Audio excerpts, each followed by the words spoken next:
कलावज्ञ जीव दरार्थावतारं कलंकं तेजोदिकमोदिवक्त्रं कलानिशवादा पदधार्य दक्षं समाधिस्थमूर्तिं भज ज्ञानदेवम् ओम नमो ज्ञानेश्वराय ओम नमो ज्ञानेश्वराय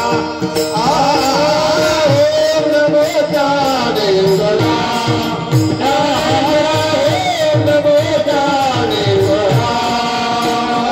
ओम नमो ज्ञानेश्वराय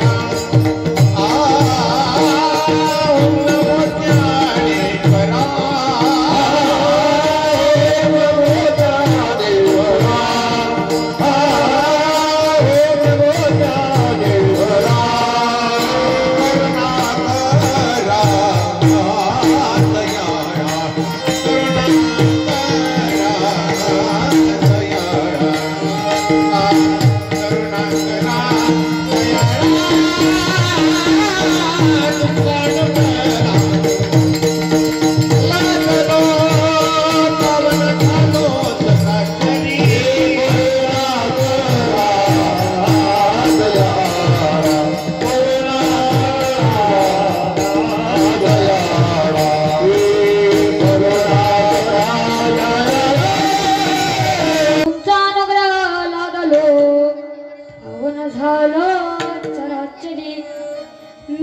कुसरी काहीच नेनो बोलतो वचने अति भाविका तुमचा अनुग्रह लादलो पावन झालो चराचरी एका जनार्दनी तुमचा दास त्याची आस पुरवावी तुमचा अनुग्रह लादलो पावन झालो चराचरी ओम नमो जय आद्या वेद प्रदीपाद्या जय जय सुसम विद्या आत्मरूपा देवा तुझी गणेश सकला थमत प्रकाशो मने निवृत्ती दासू अवतारी जोजी नमो सद्गुरु तुकया ज्ञान दीपा नमो सद्गुरु सच्चिदानंद रूप नमो सद्गुरु भक्त कल्याण मूर्ती नमो सद्गुरु भास्करा पूर्ण कीर्ती मस्तक आहे पायावरी या वारकरी संतांच्या सेवे लागी सेवक झालो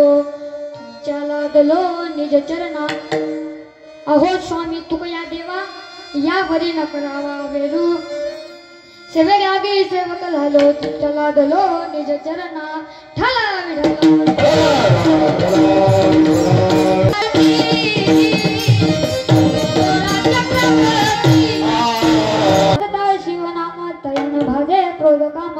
शरण शरण हनुमंता तुम्हा आलो रामदूता काय भक्तीच्या त्या वाटा माझे नाव या सुभटा तुटे भवरोग संचित क्रियामान भोग ऐसे विठोबाचे नाम उच्चारिता खंड जन्म विठाला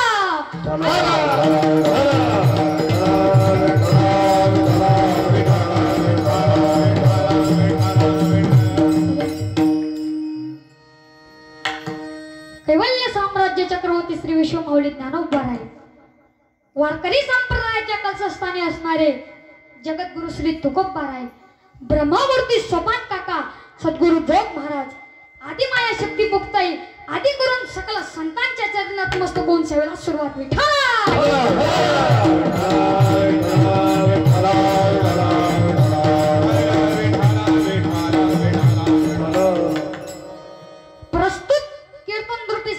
घेतलेला अभंग यच्चावत भूतलावर जन्माला आलेल्या जडजीवांच्या उद्धारासाठी आपला हा देह अखंड जिजवणारे संत श्री तुकाराम महाराज यांचा बहुतेकांचा परिचयाचा असा गोड अभंग आहे ऐकी नाही तुटे भवरोग संचित क्रियामान भोग सगळ्यांच्या परिचयातील असा गोड अभंग आहे आपल्या सप्ताहाती प्रथम दिवस असल्यामुळे व वारकरी संप्रदायाचा असा दंडक आहे की प्रथम दिनी नामपर असावे म्हणून आज पहिल्या दिवशी नामपर असा अभंग घेतला आहे विठाला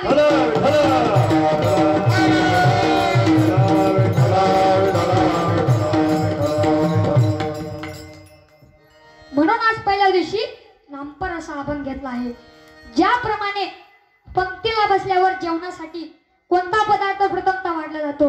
सांग रे बाळा, कोणता पदार्थ प्रथमतः वाढला जातो? जेवायला बसतो ना आपू, तेव्हा कोणता पदार्थ प्रथमतः वाढला जातो? सांगा, बोलत चला. हा, पंत्रावळी. काय? पंत्रावळी. मी ती पंत्रावळी म्हणजे मी माझ्यासारख्या ते भाग्यवंत बालकाकडे ते सौभाग्य प्राप्त झालं आहे. तुम्हाला सर्वांना रोज छान छान पदार्थ खाण्याची सवय आहे, तर उद्यापासून मिळणार आहे. बेस द्या थोडा, बेस. उद्यापासून खायला मिळणार आहे. अगोदर पंत्रावळी वाढली जाते, मग एक एक छान छान पंचपक्वान्न ताट्यामध्ये वाढले जातो ना. तर तुम्हाला उद्यापासून काय मिळणार आहे? श्री बालाजींचा बेत खायला मिळणार आहे. टेस्टी टेस्टी खायला मिळणार आहे. तर तुम्ही म्हणाल, महाराज श्री बालाजीचा बेत म्हणजे काय हो? ऐका, श्री म्हणजे श्रीखंड, बा म्हणजे बालुशाही, ला म्हणजे लाडू आणि जी म्हणजे जिलेबी, असा बालाजीचा अर्थ आहे. तोंडाला पान नका एवढी, उद्यापासून मिळणार आहे.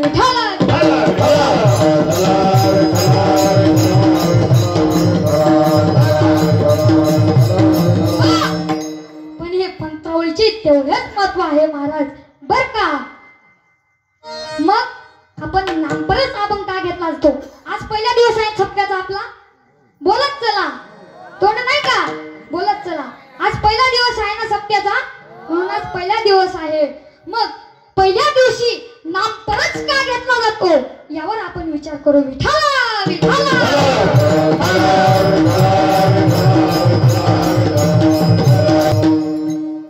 मंगलम भगवान विष्णू, मंगलम गरुडध्वज, मंगलम कुंडलिकाक्षाय, मंगलाय तनोहरी. परात्पर अखिलेश्वर भगवान परमात्माच्या नावाशिवाय कोणतेही कार्य अनुचित आहे, व्यर्थ आहे. शिट्ट्या नका मारू बर का, अजून 2 तास बाकी आहेत आपल्याला. त्याला विठाला विठाला.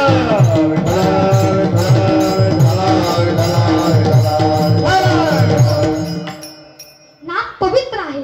कसं पवित्र? मंगल आहे, गोड आहे.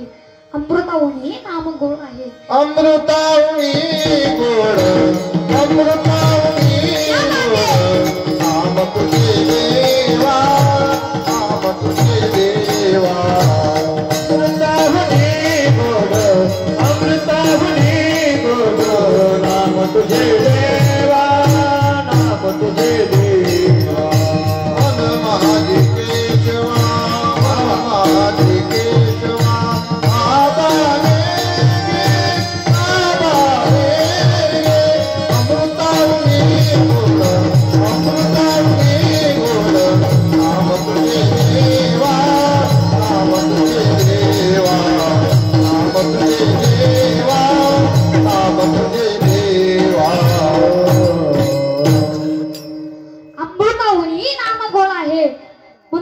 वारकरी संप्रदायाचा असा दंडक आहे की कुठलाही सप्ताह असो, म्हणजे आपलाच नाही बरं का, जगातली कितीही सप्ते असो, पहिला दिवस कोणता असतो? नामपरच असा असतो. म्हणून आज पहिल्या दिवशी नामपर असा अभंग घेतला आहे आणि घेतला जातो. म्हणून आज या अभंगावर कीर्तन पुष्प गुंफण्याचा प्रयत्न करतो. विठाला विठाला.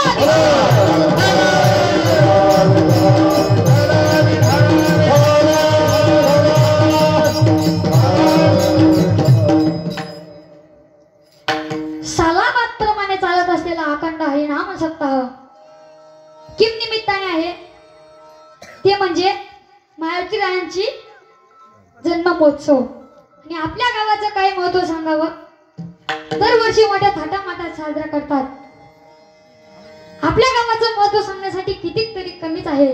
आपल्या गावकरी सप्ताह मंडळीने अतिशय सुंदर असं वातावरणामध्ये सप्त्याचं नियोजन केलेलं आहे. काय मंडप, काय ती लाइटिंग महाराज, आणि काय ते पताके, एकदम सगळं ओके मध्ये. आणि आपले पेटीवादक बी खूप अतिशय सुंदर आहेत.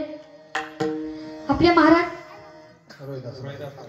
रोहिदास महाराज खूप अतिशय सुंदर गायनाचार्य आहेत. आपले मृदंगाचार्य महाराज सुनील महाराज असतील व याच्या अगोदर मृदंग वाजवायला सोनवले, ते वेदांत महाराज आमचे आदरणीय मित्र वेदांत महाराज सोनवले हेही खूप अतिशय सुंदर वाजवतात. त्यांनी पंचपदी वाजवले आहे. आणि आपले बाबा असतील ज्ञानेश्वर महाराज शिरसाट आणि सर्व बालगोपाळ किंवा टाळकरी मंडळी, गुरुवर्य सोपान महाराज शिरसाट हेही माझ्या कीर्तनाला उपस्थिती राहिले. गावकरी मंडळी सांगितले महाराज तुम्हाला पण कीर्तनाला यावं लागेल. सोपान महाराजांनी नकार नाही दिला. येतो वा मी पण. सोपान महाराजही माझ्या कीर्तनाला उपस्थित आहे, ते माझेही मी आभार मानतो. व सर्व तुम्ही श्रोते आणि सर्व पाहुणे मंडळी, इकडून तिकडून आलेले, देशातून आलेले, कुठून येऊ द्या, गावातून येऊ द्या, आपल्या गावातले असो का पलीकडच्या गावातले असो का अमण्याचे असो, कुठल्याही असो, सगळ्यांच्या चरणी नतमस्तक होऊन सेवेला सुरुवात. विठाला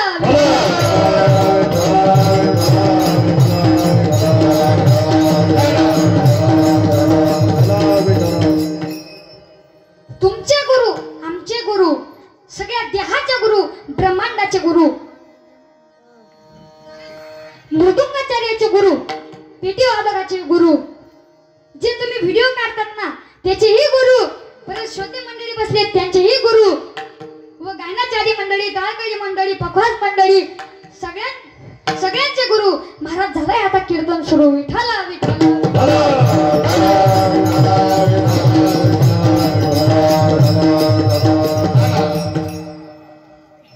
आपल्या गावाचं महत्व सांगण्यासाठी कितीतरी कमीच आहे. आपल्या गावाचं नाव काय आहे? काय? सगळ्यांकडून उत्तर आलं पाहिजे, पटापट बोलायचं. काय आहे? नंदगाव. आणि श्री वृंदावन धाम मध्ये श्रीकृष्णाच्या गावाचे नाव काय होते माहिती तुम्हाला? आहे का माहिती? सांगा बरं. हा, अगदी बरोबर, नंदगाव होते. आणि काय त्या गोपिका महाराज आणि काय त्या भक्ती, त्याप्रमाणे आपल्या गावाचे नाव ही नंदगाव आहे. आणि तिथेही ना महाराज दूध होते आणि इथेही ना दूधच दूध आहे. पण आपल्या गावाचं महत्व सांगण्यासाठी मीच लहान पडतो. आजचे कीर्तनकार महाराजच लहान पडतात, भाग्यवान महाराजच लहान पडतात.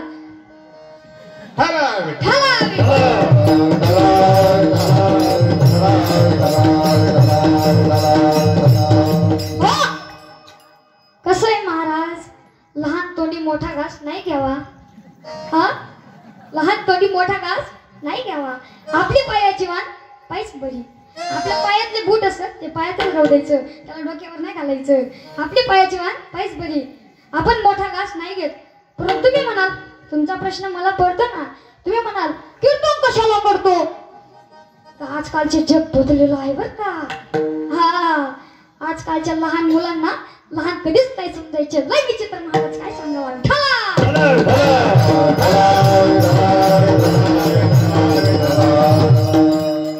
महाराज पोरं इतके चॅप्टर असतात, काय सांगावा. 2 पोरांना शाळेत यायला उशीर झाला. कशाला? बोला. शाळेत यायला. मास्तरने विचारले तुला का उशीर झाला? तो म्हणाला मास्तर माझा 2 रुपये हरवला, तो मी शोधत होतो. दुसऱ्याला विचारलं तुला का उशीर झाला? मास्तर साहेब मी त्याच्या 2 रुपयावर पाय देऊन उभा राहिलो होतो, ते हल्ल्याशी मला येता येणार.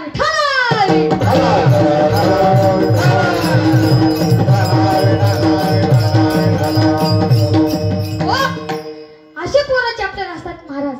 महाराज मी एका गावाला कीर्तनाला गेलो. हाती वाणीच ढेरी, गप्पूच्या गप्पू पोरग माझ्या समोर रॅप फ्राय करत आलं. महाराज तुम्हाला विचारू का म्हणे, तुमच्या खांद्यावर बसू का? अरे मोड नाही बाबा, बाजूला बसाय. ते बसलं बाजूला, त्याने टीव्हीला लावलं कार्टून. मधू पटलं, त्याने लावलं टीव्हीला कार्टून. त्याला म्हटलं बघू कोणाचं सरकार आलंय, कोणाचं गेलंय. अगोदर तर कोणाचं येत पण नव्हतं, लवकर कोणाचं जात पण नव्हतं. महाराज काय झालं काय नाही, अर्ध्या तासात माझ्या तोंडावर रिमोट फेकला, गेला खेळायला. मी ते बटन दाबून बटन तोडून टाकलं, तरीही चॅनल बदलत नाही. मग दुसऱ्या दिवशी कीर्तन सुरू झालं. मला म्हणे महाराज हे पोरं कशी बसले? तसे म्हणायचे खालूनच महाराज जय हरी. तर जय अरे चॅनल कस काय बदलला मला सिलच काढून गेली होती विठाला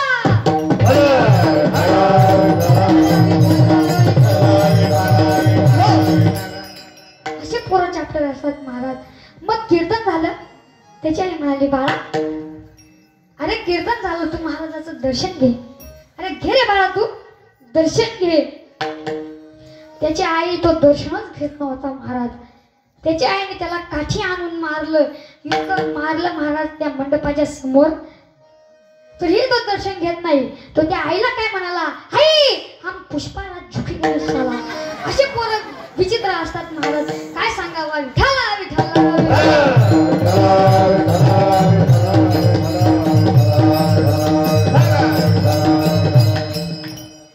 महाराज. तुम्हाला एक सांगतो आजकालचे मुलं लय विचित्र. आजकालच्या मुलांना पाढे म्हणायला लावले तेही येत नाही. इतिहासातला अभ्यास विचारला तेही येत नाही. इंग्लिश विचारलं तेही येत नाही. गणित विचारलं तेही येत नाही. असे विचार तुम्हाला बघायचं का? हे पोरांनो पटापट उत्तर द्यायचे. सगळ्यांनी पटापट उत्तर द्यायचे. भारताचे पूर्वीचे नाव काय होते सांगा. ज्याला येत असेल त्याने बोटवरती करा. कोणी असो पुरुष मंडळी असो कोणी असो सांगा. एकाला येत नाही बघा. एकाच बोटवरती होत नाही महाराज. भारताचे पूर्वीचे नाव काय होते सांगा. भारताचे पूर्वीचे नाव आर्यावर्त होते. काय आर्यावर्त. मी तुम्हाला प्रश्न विचारणार आठवण पडू द्यायची नाही. कीर्तन ऐकतात ना हा मग आठवण पडू द्यायची नाही. आता आर्यावर्त म्हणजे काय हे मला सांगा. सांगा. आर्यावर्त म्हणजे श्रेष्ठ आहे. जाऊ द्या हे नाही येत तुम्हाला. तुम्हाला सोपं विचारतो आपला धर्मग्रंथ कोणता? हा हा गीता हिंदू. आय आय आय आय आय आय हिंदू. आपला धर्मग्रंथ कोणता हे विचारलं मी. हा भागवत गीता नाही श्रीमद भगवद्गीता. पूर्ण वाक्यात उत्तर द्यायचं. श्रीमद भगवद्गीता आहे आपला धर्मग्रंथ. श्रीमद भगवद्गीता आहे. विठाला विठाला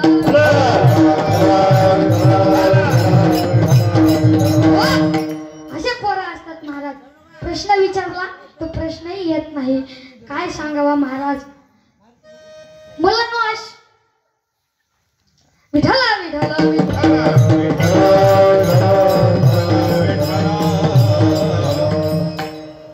चला विनोदाचा भाग 16 कीर्तनाकडे वळूया. आपला टाइमपास नाही करायचा. आज अभंग सोडवायचा आहे. या अभंगात तुकाराम महाराज रोगाचे रूपक करतात. कशाचे? रोगाचे रूपक करतात. म्हणजे दुसऱ्या भाषेत संसाराला भोरोग असे म्हटले आहे. काय कीर्तन ऐकत आहेत पण माझ्याकडे काना द्यायचे की मी तुम्हाला प्रश्न विचारणार आहे. प्रत्येकाला उत्तर देता आलं पाहिजे. कसं? प्रत्येकाला उत्तर देता आलं पाहिजे. संसाराला भोरोग असे म्हटलं आहे. काही ठिकाणी तुकाराम महाराजांनी संसाराला सर्प असे म्हटले आहे. म्हणून रुसलो संसारा सर्व हा विखारा पांढरा याची दावेदार निमित्त. तसेच गीतेच्या 15 अध्यायात भगवंतांनी काय म्हटले आहे? वृक्ष असे म्हटले आहे. ऊर्ध्व मूलमद शाख अश्वत्थं प्रावुर्वयम् छन्दांस्यस्य पर्णानि यस्संवेदा सवेदवित् तैसीची याति स्थिती नासतदाय शासना प्रीती. म्हणून याति म्हणती अश्वस्तुहा आणि अश्वस्तेने नावे पिंपळू म्हणती स्वभावे तरी तो अभिप्राय श्रीहरीचा. काही ठिकाणी संसाराला माया असे म्हटले आहे. दैवी गुणमयी मम माया दुरत्तया मामेय प्रभंते माया मे तरंतिते. असा हा संसार वेगवेगळ्या ठिकाणी संत महात्म्यांनी रूपकात्मक वेगवेगळी नावे त्याला दिली आहेत महाराज. मग संसाराचं सादृश्य काय? संसाराचा आणि रोगाचा गुण काय यावर विचार करू आता. विठ्ठला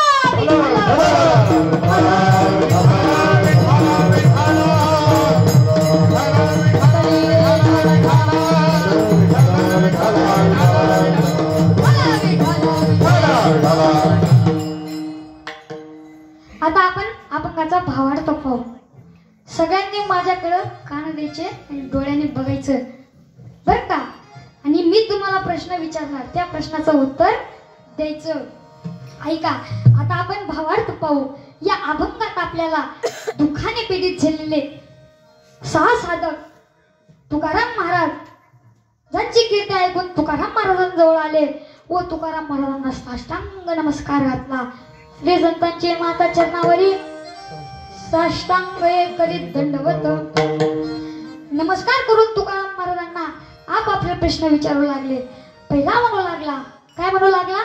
लक्ष द्या, माझ्याकडे कान द्या, मी तुम्हाला प्रश्न विचारणार आहे. पहिला म्हणू लागला, महाराज मला भवरोग झाला आहे. काय? भवरोग. तेव्हा त्याला काही औषध सांगा. दुसरा म्हणू लागला, मी 3 प्रकारच्या कर्मात सापडलो आहे. तेव्हा त्यातून सुटण्याचा उपाय सांगा. तिसरा म्हणू लागला, महाराज मी जन्म मरणाने त्रस्त झालो आहे. जन्म मरणाच्या रहाट चक्रात सापडलो आहे. तेव्हा त्यातून सुटण्याचा काय सांगा, उपाय सांगा. चौथा म्हणू लागला, महाराज माझ्या ठिकाणी फार पाप झाले आहे. यातून सुटण्याचा उपाय सांगा. पाचवा म्हणू लागला, महाराज मी 3 प्रकारच्या तापाने तप्त झालो आहे.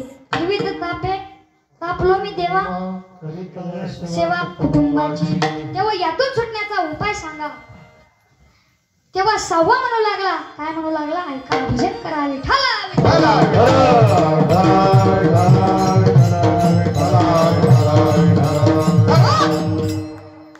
6वा म्हणू लागला की महाराज या सर्वांना कारणीभूत काय आहे?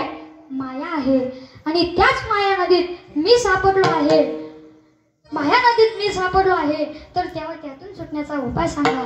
त्यापैकी तुकाराम महाराजांनी या 6 लोकांच्या प्रश्नाचे एकच उत्तर दिले. काय? अभंगाच्या 2व्या चरणात सांगतात, ऐसे विठोबाचे नाम, ऐसे विठोबाचे नाम उच्चारिता खंडजन्म. थांबा थोडं भजन करा विठ्ठला.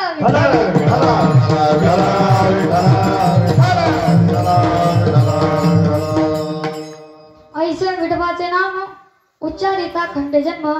तुकाराम महाराज सर्वांना सांगतात, तुम्ही काय करा? विठोबाचे नाम घ्या. तुकाराम महाराज त्या 6 साधकांना नाही सांगत बरं का, तुम्हाला, मला, ताळकरी मंडळींना, इकडे बसलेले तिकडे बसलेले घरी असलेले सगळ्यांना सांगतात, तुम्ही काय करा? विठोबाचे नाम घ्या, तुम्ही सर्व दुःखातून सुटणार. तुकाराम महाराज सांगतात, तुम्ही विठोबाचे नाम घ्या. महाराज प्रत्येकाचे प्रश्न वेगवेगळे होते, परंतु तुकाराम महाराजांनी या 6 लोकांच्या प्रश्नाचे काय उत्तर दिले? एकच उत्तर दिले ना. 10 उत्तर दिले, 6 जण म्हणून 6 जणांचं उत्तर दिलं का? नाही, एकच उत्तर दिले. ते ऐसे विठोबाचे नाम उच्चारिता खंडजन्म. तुम्ही विठोबाचे नाव घ्या. लक्षात येण्यासाठी तुम्हाला एक उदाहरण सांगतो. पाटलाचं उदाहरण आहे. थोडं भजन करा, मग सांगतो. विठ्ठला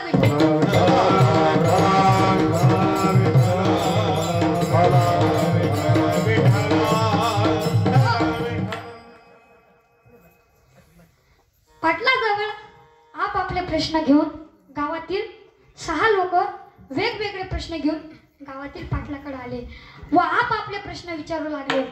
पहिला म्हणू लागला, पाटील माझ्या खिडकी वाटे वारा येतो, याला काही मार्ग सांगा. आता महाराज खिडकी वाटे वारा येतो तर पाटलाजवळ सांगायची गोष्ट आहे का? आहे का? सांगा तुम्ही. त्याची खिडकी उघडी आहे म्हणून त्याला पाटील काही कारणीभूत आहेत का? असे लोक असतात महाराज. विठ्ठला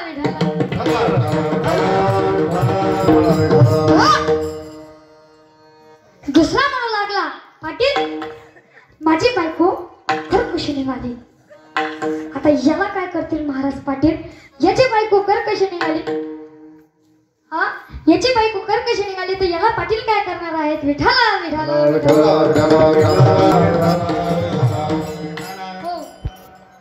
तेव्हा तिसरा म्हणू लागला, बाप्पा तिसरा तर अजून त्याच्या डोक्यावर होता. तिसरा म्हणाला, पाटील माझी गोणी फाटली, याला काही उपाय सांगा. आता महाराज गोणी फाटली तर पाटला जवळ जावा का? अशी लोक असतात महाराज. काय सांगावा. विठाला विठाला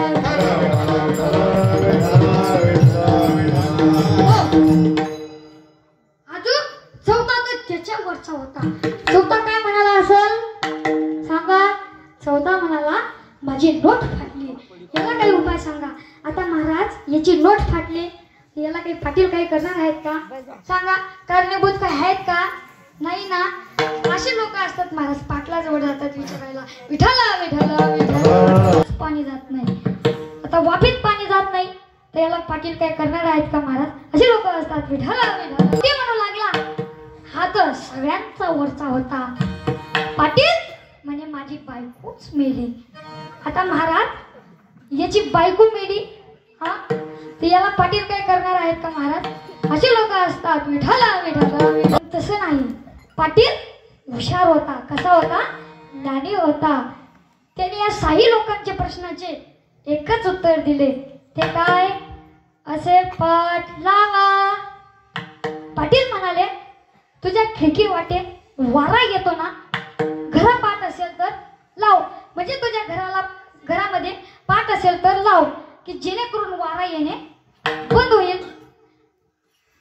तुझी बायको कर कशी निघाली ना.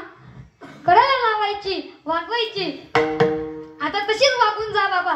आता ती मला काय सांगतो तू तशीच वागून घेऊन जा. तेव्हा तिसऱ्याला म्हणू लागले माझी तुझी गोंड फाटली ना तर गोंड पाठ लाव. तुझी नोट फाटली ना तर नोट पाठ लाव. म्हणजे जिथं फाटली तिथं शिवून का. वाफेत पाणी जात नाही. जिथे पाणी फुटलेले असेल तिथे पाठ लाव. तुझी बायको मेली ना कडाला लावायची किंवा दुसरीच करून टाक. विठाला विठाला विठाला.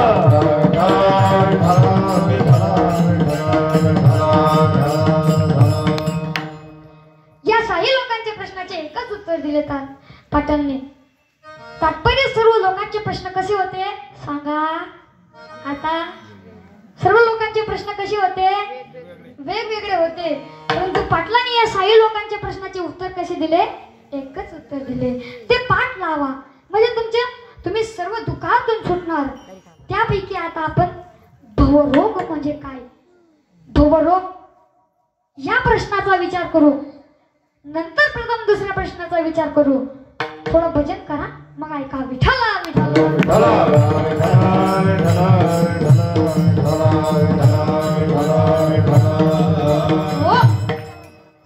संचित क्रियामान भोग. तुटे भवरोग तुटे भवरोग राम. तुटे भवरोग तुटे भवरोग तुटे भवरोग तुटे भवरोग तुटे भवरोग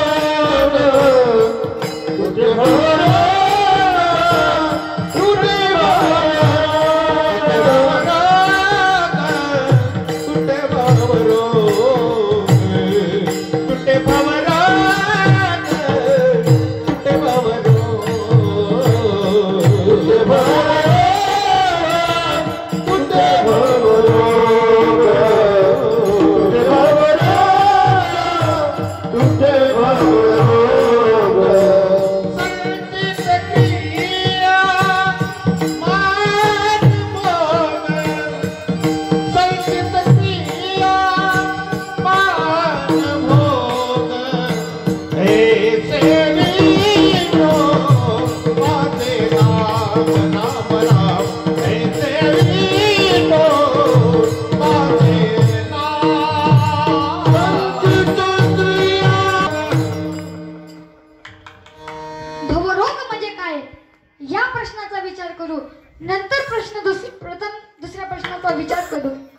संचित क्रियामान भोग या कर्मात कुणी एक साधक अडकलेला आहे. हे कर्म फार बलवंत आहे. मोठ्या मोठ्यांना देखील चुकले नाही. आमदार असो का खासदार असो का माली सरपंच असो का तलाठी आप्पा असो कोणालाही कर्म चुकत नाही. मुलांना मी तुम्हाला सांगितलं होतं मी प्रश्न विचारणार आहे. आता तुमची तिकीट लागतील. सांगा तुकाराम महाराजांना पहिल्या साधकाने कोणता प्रश्न विचारला होता सांगा. हा खिडकीतून आवाज जातोय. सांगा कोणता प्रश्न विचारला होता? हेच तर तुम्ही कीर्तन ऐकतात पण आचरणात घेत नाही म्हणून तरी आडवं येतं. विठाला विठाला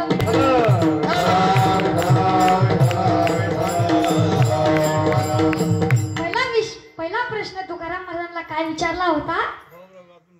महाराज आम्हाला गौरव झाला आहे. कोणी सांगितले असेल त्याच्यासाठी जोरदार टाळ्या वाजवा. कारण की एकाने उत्तर दिलं नाही महाराज, त्या माणसाने तरी उत्तर दिलं, त्याचे तरी आपण आभार मानले पाहिजे. आम्हाला गौरव झाला आहे तेव्हा त्यातून सुटण्याचा उपाय सांगा. आपला विषय कुठे चालला होता तेही विसरले आम्ही. कुठे चालला होता? कर्म कोणाला पण चुकत नाही. अवश्य माभावी बामा प्रतिकारो भवेत्तदी तदा दुःखर्ना लिप्यार्न नरराम युधिष्ठिरा. अशा प्रकारे नरराज प्रभू रामचंद्र युधिष्ठिर धर्म या राजा लोकांना देखील कर्म चुकलं नाही. सतत प्रभू रामचंद्रांना देखील कर्माप्रमाणेच वागावं लागलं. कर्म श्रीराम वनवासा गेला.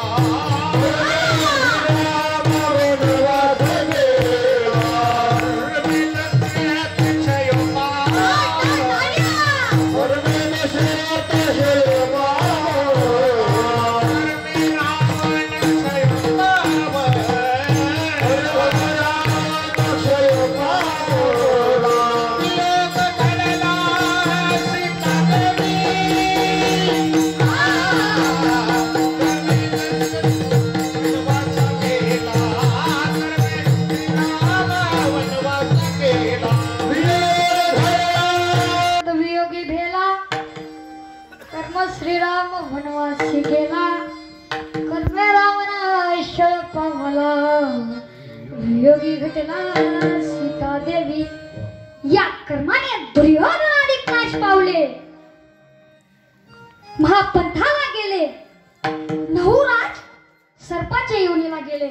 इंद्राला कलंक लागला, इंद्रा पळाली भगे काळा. नारद चुकला चाला भजनाचा. इत्यादी चांगल्या लोकांना देखील कर्म चुकत नाही. तुम्ही आम्ही सामान्य आहात. कसे आहात? सामान्य. तुमची आमची गोष्ट सोडा, देव जरी असला त्यालाही कर्म चुकत नाही, भोगावं लागतं. श्री राम प्रभूंचा व सीता देवीचा वियोग घडला कारण त्यांचे तसे कर्म बनले होते. त्यांना नारदाचा शाप होता, तो भोगावा लागला. एवढेच नाही तर प्रत्यक्ष जगाचा जिनिता देवाचा बाप राम, एवढेच नाही तर प्रत्यक्ष श्री रामाचे वडील देवाचा बाप दशरथ राजा यालाही कर्म चुकले नाही. अंतकाळी राम राम राम नावात करून मरावं लागले तरीही रामाची भेट झाली नाही. कारण त्यांना कोणाचा शाप होता? श्रावण बाळाच्या आई वडिलांचा शाप होता. ऐकलीच असेल श्रावण बाळाची गोष्ट. श्रावण बाळाच्या आई वडिलांचा शाप होता, तो भोगावा लागला. हे सर्वांना श्रुतच आहे तुम्हाला, हे की नाही? दशरथ राजे यांच्या जवळ ऐश्वर्य प्राप्त, परंतु संतान प्राप्ती नाही म्हणून ते दुखी असायचे. पुत्रहीन सेन राज्य सर्व दुःखाय कल्पते. माहित आहे का तुम्हाला? मी सांगून टाकतो, भजन करा थोडं. असेच एकदा राहणार शिकारीसाठी दशरथ राजा गेला होता. दिवसभर इकडं तिकडं हिंडला महाराज, त्याला काहीच मिळाले नाही. मग तो एका सरोवराच्या झाडाच्या आड लपला. तुम्ही म्हणसाल महाराज सरोवर म्हणजे काय? तर झाड. काय तुम्ही शेतात पाहता ना ते झाड, आणि त्या झाडाच्या आड लपून बसला. कसा? आपल्या धनुष्याला बाण लावून. कोणत्या इच्छेने? की या ठिकाणी कोणतेही शपथ पाणी पिण्याकरता येईल हे लक्ष ठेवीत बसला. आणि त्याच अरण्यातून कोण चाललं होतं? श्रावण बाळ आपल्या आई वडिलांना तीर्थयात्रेकरिता घेऊन चालला होता.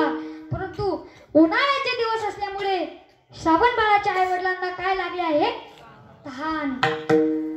मग तेव्हा श्रावण बाळाच्या आई वडिलांना श्रावण बाळाने पाहून उद्गार सहन नाही झाले, म्हणून मनाला हातात झाडी घेतली आणि पाण्याच्या शोधार्थ निघाला. जवळच एक सरोवर दिसले. सरोवरात झाडी बुडवली. तोच बुडू आवाज कोणी ऐकला? दशरथ राजाने व मनात विचार केला की या ठिकाणी कोणतेही शापत पाणी पिण्याकरता आले. आवाजाच्या दिशेने बाण सोडला. तोच बाण श्रावण बाळाच्या काळजाला भेदला. महाराज काय सांगावा, श्रावण बाळाच्या काळजाला भेदला आणि आई असा आवाज निघून मूर्छित पडला. व दशरथ राजाला वाटले हा आवाज प्राण्याचा नाही, माणसाचा आहे हे लक्षात आले. म्हणून दशरथ राजाने घाईने तिथं पळत आला आणि म्हणाला हे देवा, आणि म्हणाला तू कोण आहेस? तेव्हा श्रावण बाळ म्हणाला हे राजन, मी श्रावण बाळ आहे आणि तुमचा बाण माझ्या काळजाला भेदला आहे, तर मी मरणार आहे. पण माझी शेवटची इच्छा एकच आहे की एवढे पाणी माझ्या आई वडिलांना पाज. हे पाहून दशरथ राजाला फार पश्चाताप झाला व मनात विचार केला की आपण जर याच्या आई वडिलांना पाणी नेले, ते पाणी तर पिणार नाही, पण उलट मला शाप देतील आणि नाही पाजलं तर एका बरोबर तिघांचेही तीन जणांच्या हत्येचे पाप मला लागतील.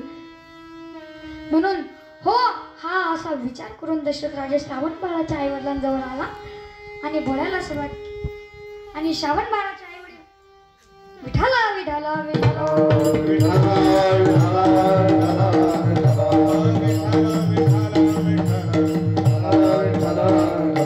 कीर्तन बाकी अजून बी सुटायला लागलंय. अजून आपल्याला कीर्तन काढायचं आहे. ऐका मग विठाला विठाला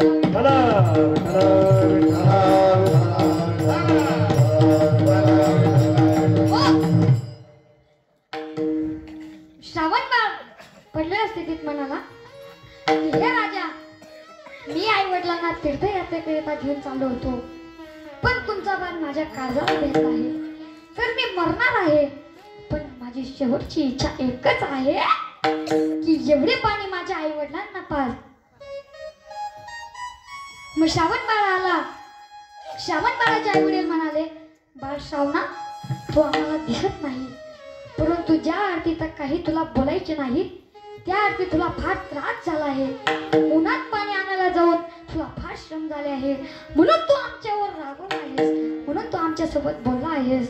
पण श्रावण बाळाचे आई वडील म्हणाले बाळ श्रावणा, तू बोलल्याशिवाय आम्ही पाणी पिणार नाही.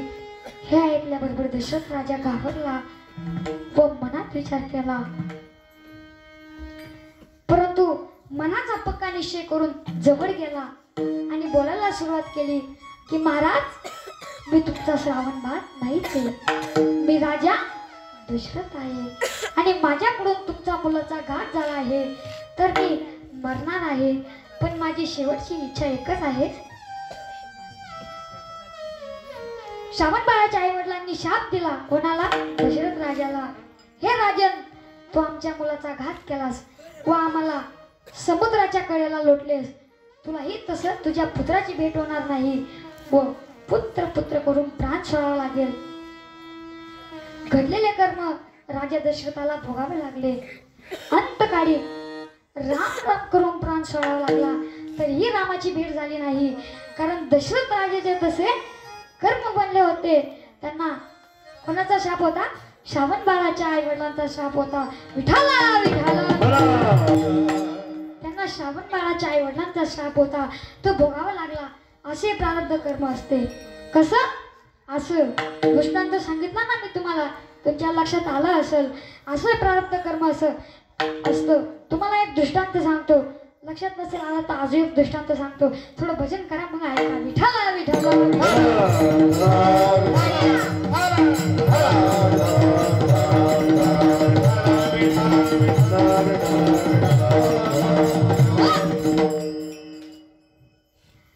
एक श्रीमंत मनुष्य होता. कसा?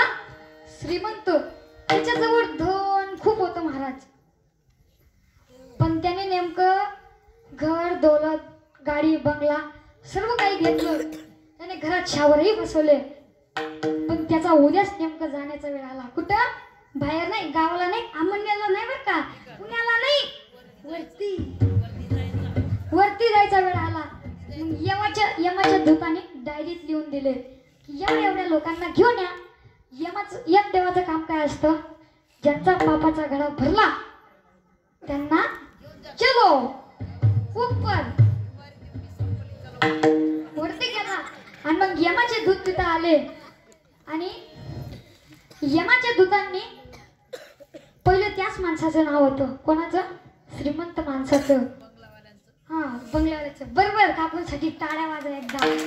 बरं, असे बोलत चाललं ना महाराज, मग मला बी सांगायला कसं होतं, आनंद होतो. विठ्ठल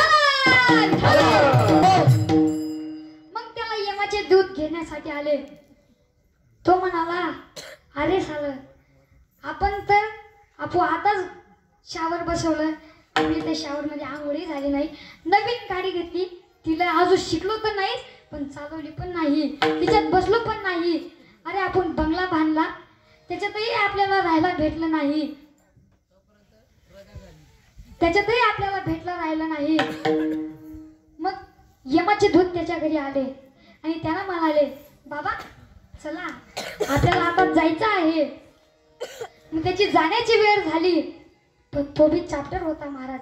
त्याने काय केले, यमाच्या दूताला काय केलं, मस्त गरमागरम चहा बनवली आणि कोणाला दिली, यमाला दिली.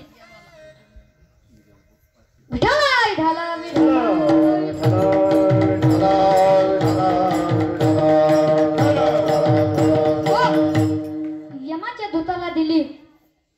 संजय देवीदास पाटील यांनी बक्षीस म्हणून महाराजांना कौतुक केलेलं आहे. कीर्तन झाल्यावर द्या कृपया. मध्ये कीर्तन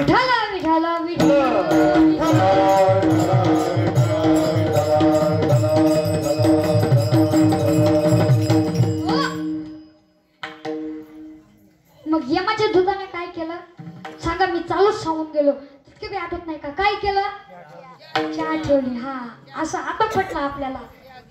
चहा केली आणि त्या चहात काय केलं महाराज, झोपेच्या गोळ्या टाकल्या. झोप यावं म्हणून झोपेच्या गोळ्या खातो ना आपण, या झोपेच्या गोळ्या टाकल्या आणि ते यमाच्या दूताने पिल्या. मग यमाचा दूध जो झोपला मस्त. आणि महाराज उठला तर सकाळीच उठला. कवा, सकाळीच्या 8 वाजेला. आणि श्रीमंत माणसाला म्हणू लागला, बाबा तुम्ही मला इतकी भारी चहा दिली होती की मला अशी झोप लागली. लय भारी झोप लागली. आणि त्या माणसाने यमाचे दूत झोपले होते तेव्हा त्याने काय केलं होतं, ते यमाच्या दूतातली डायरी काढली होती, 1 नंबरचं नाव करून शेवटला टाकलं होतं.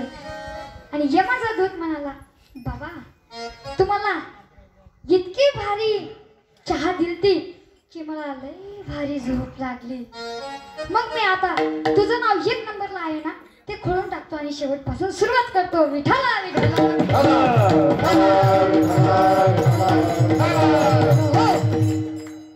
जसं आहे तसं राहू द्यायचं ना, उगाच आग गोपना करायची जरूरत आहे का, नाही. असा कर्म असतो महाराज, कोणाला पण चुकत नाही. केले कर्म झाले त्याची भोगाले, कर्म झाले त्याची भोगाले, कर्म झाले त्याची भोगाले, कर्म झाले त्याची भोगाले, कर्म झाले त्याची भोग आले, उपजले ऐसे किती मेले. जे आपलं कर्म केलेलं असतं ते भोगावं लागतं, ते चुकत नाही बर का. लक्षात ठेवा, असं एक प्रारब्ध कर्म असतं महाराज. काय सांगावा, विठाला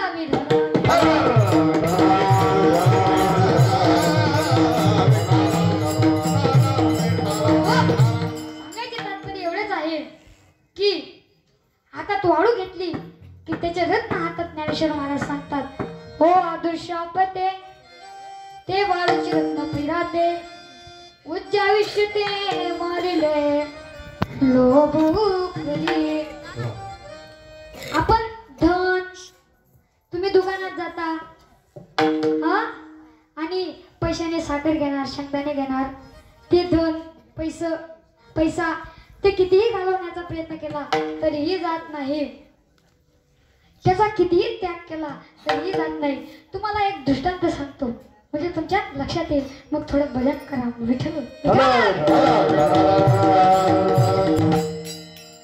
एक श्रीमंत मनुष्य होता. त्याचे अदृश्य कसे होते? अनुकूल होते.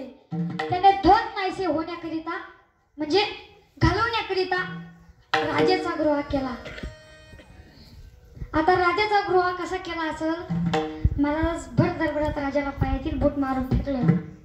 आता मला सांगा, भर दरबारात राजाला पायातील बूट मारून फेकलं, त्याचा सन्मान करतील का?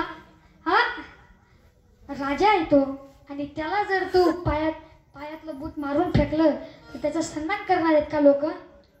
लगेच त्याला ताड किशीने पकडलं आणि मानेवर तलवार ठेवली आणि ते बूट मुकुटाला लागलं आणि ते बूट काय खाली पडलं महाराज.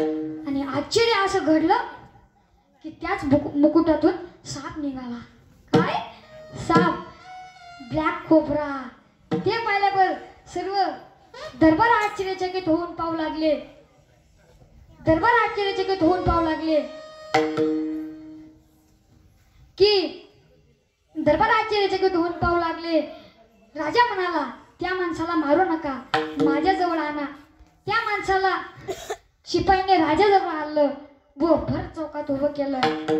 आणि राजा म्हणाला, या माणसाला द्यावे तेवढे धन्यवाद कमीच आहे, त्याने माझा प्राण वाचवला आहे. याला 200 मोहरा देऊन मानापानाने घरी पाठवा. पालखीत बसून त्याला घरी पाठवले. आणि तो जर रडत असेल महाराज तर काय उपयोग आहे? का रडत होता रे ते पोरांनो? का रडत असणार? सांगा बरं मला. सांगा, कोणीही सांगा, ज्याला माहित असेल त्यांनी सांगा. का रडत असणार? एकालाही सांगता येत नाही. त्याला मोहरा नकोय म्हणून विठाला विठाला विठाला असं एक प्रारब्ध करणे. धन नाही याचा कितीही त्याग केला तरीही जात नाही. व यावर उलट प्रारब्ध प्रकृती असेल तर कशी? मी तुम्हाला एक उदाहरण देतो, तर ऐका. थोडं भजन करा. विठाला विठाला विठाला.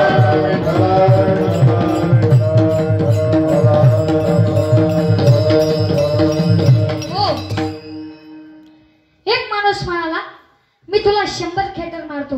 तुम्ही म्हणाल खेटर म्हणजे काय? पायात चप्पल घालतो ना आपण, ती चप्पल. मी तुला 100 खेटर मारतो व 100 रुपये देतो. तो पैशाचा लोभी होता महाराज. त्याने कबूल केले, परंतु मनाचा कारभार कपडे काढून बसला. पण ज्याला पैसे द्यायचे होते त्यांनी मारण्यास सुरुवात केली. मग मारण्यास सुरुवात केली. धपाटा धपाटा धपाटा मारायला सुरुवात केली महाराज. मग पुढे सण होईना म्हणून हात जोडून म्हणाला, हे गृहस्था, तुझे 100 रुपयेही नको आणि 100 खेटरही नको. सांगायचे तात्पर्य एवढेच आहे की खेटर खाऊनी पैसे मिळत नाही. म्हणून तुकाराम महाराज सांगतात, प्रारब्धची जोडे धन ची वाढे मान, सोच करीच प्रारब्धची भरे पोट, तुका करीशी भोगाट. असं एक प्रारब्ध कर्म आहे महाराज. कधी राजाचा रंग होईल आणि कधी रंकाचा राजा होईल सांगता येत नाही. आणि याचे परिणाम त्याच्या हातात असेल तर प्रारब्धाची गती न कळे विचित्र आहे. याची सूत्र विठोबाच्या.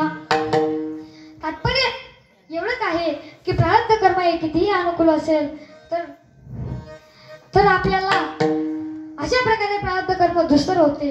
तर ही तुकाराम महाराज सांगतात, साधका. कोण सांगतो? तुकाराम महाराज. साधका, यातून सुटण्याकरिता एकच कर, ते म्हणजे ऐसे विठोबाचे नाम उच्चारिता खंडे जन्म. आता प्रारब्धाचा व नामचिंतनाचा कार्यकारण संबंध काय आहे ते पाहू. आणि तर नामस्मरणाने चित्त शुद्ध होते आणि चित्त शुद्ध झाले की त्याच्या हृदयात भगवंत राहतो. म्हणजे तुम्ही जरी भगवंताचं नामस्मरण करणार ना तर तुमच्या हृदयातही काय होणार? भगवंत येऊन वास करणार. ज्याचे चित्त शुद्ध झाले त्याच्या हृदयात भगवंत वास करतो. तुका मन चित्त करारे निर्मळ एवढी गोपाल राहे, एवढी गोपाल राहे तेथे. तुका मन चित्त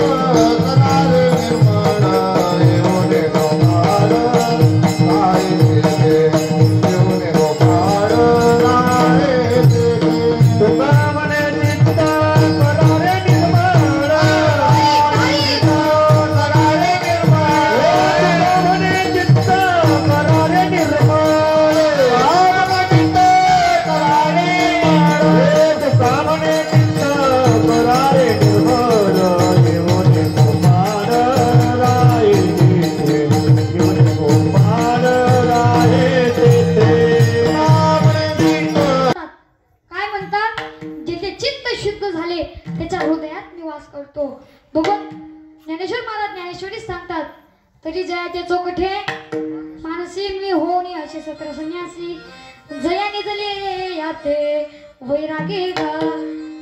ज्याचे चित्त शुद्ध झाले त्याच्या हृदयात भगवंत वास करतो, त्याच्या हृदयात देव 17 संन्यास घेतो. आणि एकदा की देव जिथं आहे त्या ठिकाणी ज्ञान प्रगट होते. एकदा की ज्ञान प्रगट झाले, ज्ञानरूपी अग्नीमध्ये सर्व कर्माची समाप्ती होते. जे काही कर्म शिल्लक राहते ते कर्म जळून जातात. असे प्रारब्ध कर्म नाहीसे होते. तर तुकाराम महाराज सांगतात ऐसे विठवाचे नाम कैसे महाराज उच्चारिता खंडे जन्म. जन्म मरण रूप संसाराला पीडित झालेले, दुःखी झालेले काही जिज्ञासू साधक तुकाराम महाराजांची कीर्ती ऐकून तुकाराम महाराजांजवळ आले व तुकाराम महाराजांना साष्टांग विठाला विठाला विठाला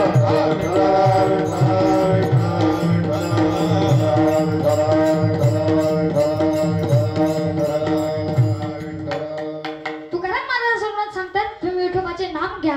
तेच तुकाराम महाराज अभंगाचे द्वितीय तांडव सांगतात. ऐसे विठोबाचे नाम ऐसे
भगवंत येऊन राहतो. मग त्याला जन्म आणि मरण नाही. जो ज्ञानी झाला तो जन्म मरण चुकतो. एक दृष्टांत सांगतो म्हणजे तुमच्या लक्षात येईल. थोडं भजन करा मग ऐका. विठाला विठाला. हो, एक कोल्हा होता. काय नीट लक्ष देऊन ऐका. कोल्हापूर नाही, कोल्हा होता. एक कोल्हा होता आणि एक वाघ होता. आणि तिसरा काय होता सांग रे बाळा, सांगा. तिसरा कोण होता? अय हत्ती गप्पस. तिसरा कोण होता? हा सांगा. अरे तिसरा कोण होता बाबा ते सांगा. तेवढे सांगते. किती प्राणी आहेत जगात तेवढ्या प्राण्याची नाव तुम्हाला सांगता येत नाही का? काय अरे वाघ तर झाला बाबा. तिसरा म्हणतोय एक कोल्हा होता आणि एक वाघ होता. पण तिसरा कोण होता? लांडगा नाही. लांडगा नाही. हरिण नाही. काय होत? सिंह नाही. हा एकालाही सांगता येणार नाही. ते उत्तर खूप आवडेल. भालू नाही. काय होत? ससा नाही. काय होत सांगा. हा अरे हत्ती. किती वेळेस हत्ती हत्ती करतो. हत्ती सारखा होऊन जाशील. हत्ती नको करू. तिसरा कोण होता ऐका. तिसरा कोण होता? गाढव होता. कोण? गाढव. इतका अवघड उत्तर तुम्हाला कसं महाराज? हत्ती वाघ गोला गोळा हे चालू आहे तुमचं. पण गाढव कोण सांगणार? तिसरा कोण होता? गाढव होता. तिघ जण मित्र होते. तिघांनी मिळून काय केला? शिकार. मग तिघांनी 3 वाटा पाडला. मग तिसरा वाटा गाढवाने घेतला. वाघ म्हणाला, गाढवा तू मांसाहारी आहेस, तू मांसाला कस काय हात लावला? मारला पंजा धाड दिशेने. जागेवर गाढव तरफडून मेले. कोल्ह्याने गाढवाला मेलेले पाहिलेले होते, पण कोल्हा ज्ञानी होता. वाघ म्हणाला, कोल्हा वाढ पाटा. कोल्हा म्हणाला, राजे साहेब आपण महान आहात, या जंगलाचे राजे आहात, सगळा राजा तुम्ही नच खा, मी फक्त तुमचं उरलेला काय खाईल? खरकट. ढाला विढाला विढाला.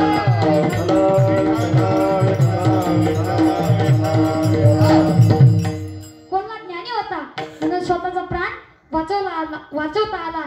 तसे हे संत ज्ञानी असतात. असे संत ज्ञानी असतात. सांगायचे तात्पर्य एवढेच आहे की आपलं मागणं असं आहे, पण संतांचं मागणं असं आहे. ढाला विढाला विढाला.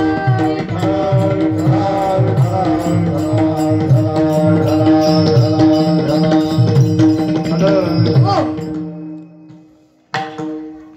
काय मागावे संतांना चांगलं कळतं ते आपल्याला कळत नाही. बघा तुम्हाला आता भरपूर दृष्टांत सांगतो मी. एक मोडीवाला बाबा होता. काय बोलत चला.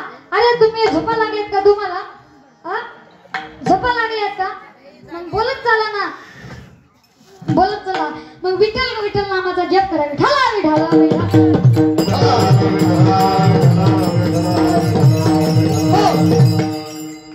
एक मोडीवाला बाबा होता. मोडीवाला म्हणजे लाकूड तोड्या. आणि जंगलात गेला महाराज. त्याने इतके लाकड तोडले वजच उचलत नव्हते. देवाला म्हणाला, हे देवा या जेवणाचा फार कंटाळा आला, ये रे देवा. देव तिथं आले आणि म्हणाले, बाबा मी आलो आहे, मागा काय मागायचे ते मागा.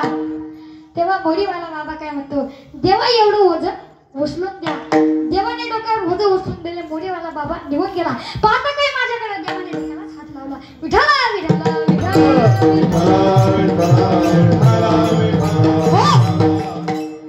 आपलं मागणं असं आहे. एक माणूस शेतामध्ये नांगरत होता. मला ऐका आता.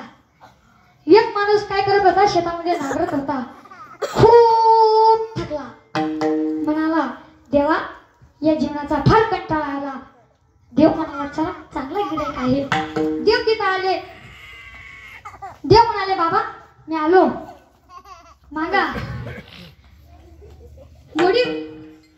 तो माणूस म्हणाला, अरे तू कोण आहे? अरे मी जगाचा जिनिता आहे. बरं ठीक, तू जगाचा जिनिता आहे का? तू देव आहे.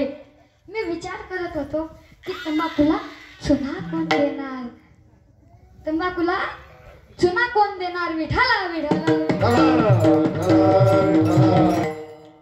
तंबाखूला चुना कोण देणार? मग देवाने त्याला चुना दिला महाराज. पण देव म्हणाला, देव प्रसन्न झाला तर चुना मागितला पाहिजे का? देवाने त्याला चुना दिला, पण बिचाराने फक्त माझ्या जवळून चुनाच मागितला. मग देवाने काय केलं? एक अशी चुन्याची डबी असते ना आपली हिरवी, लोक वापरतात बघा, ती हिरवी डबीत खाली अंगठी ठेवली आणि तो चुना पोकळ होता आणि त्याच्यावरती चुना टाकला. आणि ती डबीचं असं महत्व होतं की ती डबीतून अंगठी काढली का ती डबीत दुसरी अंगठी राहायचीच.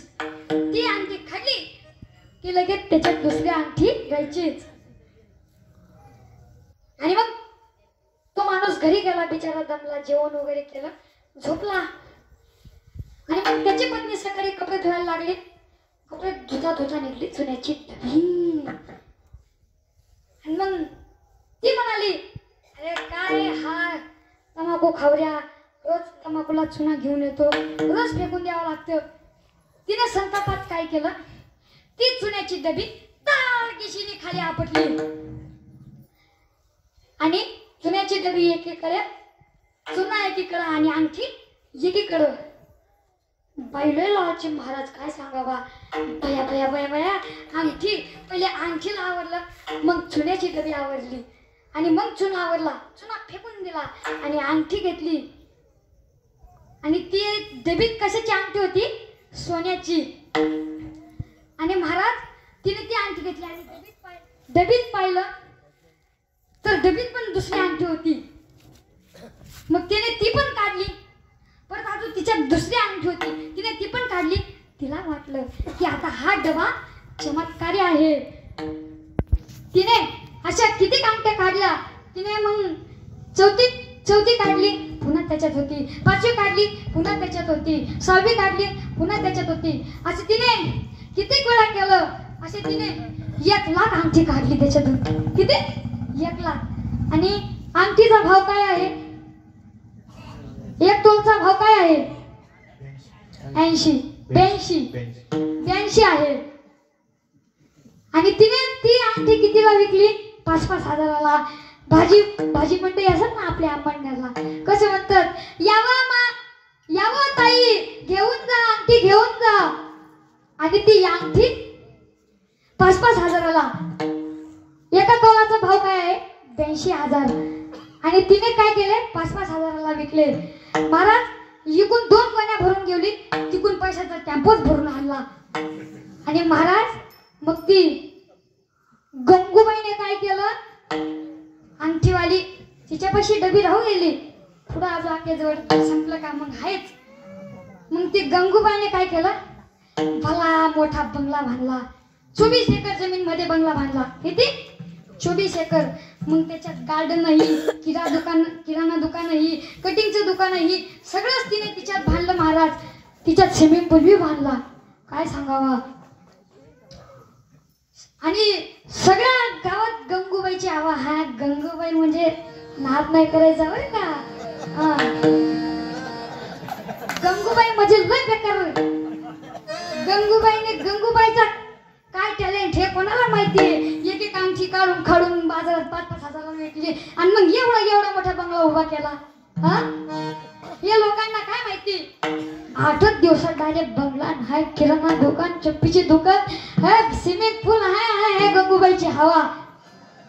काय सांगावा महाराज.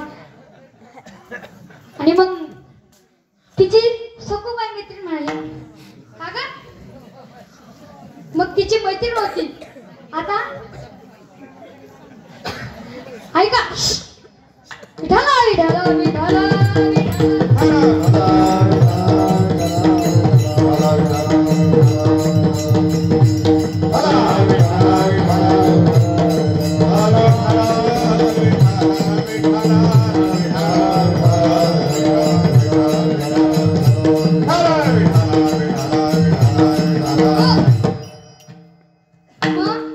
ही सखूबाई तिच्या शेतात काम करायची. कोणाच्या? गंगूबाईच्या. मग काय? हा, गंगूबाई सखूबाईच्या शेतात काम करायची. मग काय झालं महाराज, ती जी गंगूबाई होती ना, ती सखूबाई पाशी आली. कशाला? पैसे घ्यायला. कशाचे? मजुरीचे. तर तुम्ही शेतात कामाला जातात, पैसे घेतातच ना. तसं ती पण गेली. आणि महाराज 24 एकर बंगलाच्या आत घुसलं की डायरेक्ट फरची. मग गंगूबाईला वाटलं, बाई इथं तर फरची आहे. फरचीच्या आतमध्ये जर चप्पल नेली तर सखूबाई काय आपलं चांगलं राहू देणार नाही. म्हणून चप्पल दरवाजाच्या बाहेरच काढलेली बरं. खेटर बाहेरच राहू द्यायचं, आतमध्ये न्यायचं काम नाही. खेटरची लायकी खेटरलाच द्यायची बरं का. ज्याला ज्याची पात्रता आहे त्याला त्याचीच पात्रता द्यायची. वेगवेगळी पात्रता द्यायची नाही. आता लोक कुत्र्यांनी चप्पल घुसलून नाही न्यावं म्हणून घरात चपला येते तुम्हाला. असे लोक आहेत. मग गंगूबाईने बाहेर चप्पल काढली आणि गंगूबाई घराच्या आतमध्ये गेली. सखूबाईचा राहणं फार 3ऱ्या मजल्यावर होतं. तिथपर्यंत जात 24 एकर चालणं म्हणजे काही सोपं आहे का महाराज. तिथपर्यंत जात सखूबाई फार दमून गेली. आणि ती म्हणाली, अगं तुझं घर तर लयच वरती आहे, पण मला एक कळत नाही. आता महिला मंडळी चावायला बसल्या की म्हणजे काहीच करत नाही महाराज. काय बोलून टाकणार याचा विचारच नाही. विठाला विठाला